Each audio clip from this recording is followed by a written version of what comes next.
అపోస్తలుడైన పౌలు కొలస్సీలకు రాసిన పత్రిక 3వ అధ్యాయము 12వ వచనాన్ని మనం చదువుకుందాం.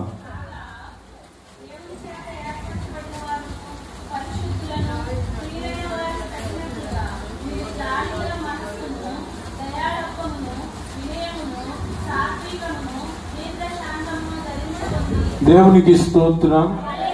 అపోస్తలుడైన పౌలు కొలస్సీలో ఉన్న దేవుని సంఘమునకు, దేవుని పిల్లలైన వారికి చెప్తున్నాడు.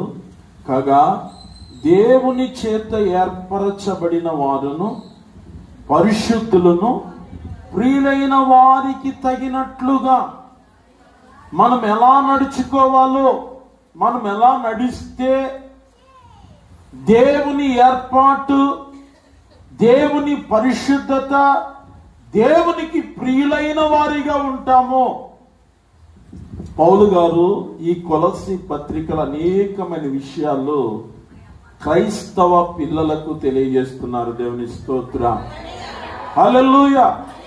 దయచేసి మనందరం గమనించవలసిన సత్యం ఏంటంటే, దేవుడు మనందరినీ ఏర్పాటు చేసుకున్నాడు.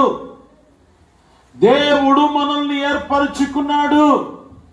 అది మనము గ్రహించగలిగితే, దేవుడు దేనికి ఏర్పాటు చేసుకున్నారు, ఎందుకు ఏర్పాటు చేసుకున్నారు అని మనం గుర్తిస్తే, దేవుని యొక్క కృపలో మనందరినీ ఆయన ఉన్నతమైన ఆశీర్వాదం పొందడానికి, నిత్య నాశనమైన నరకములో నుండి పరలోకములోనికి మనము ప్రవేశించడానికి దేవుడు మనల్ని ఏం చేశాడు?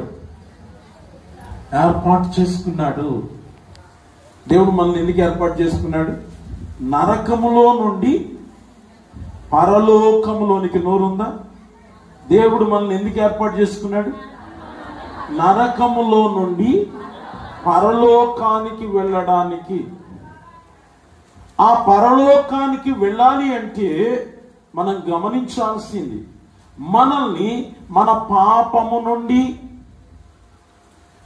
మన దురలవాట్ల నుండి, మన యొక్క మూఢ ఆచారాల నుండి, విగ్రహారాధన నుండి, చెడు నడత నుండి మనలను బయటకు పిలిచి తన కొరకు ఆయన ఏర్పరచుకున్నాడు. దేవునికి స్తోత్రం, హల్లెలూయా.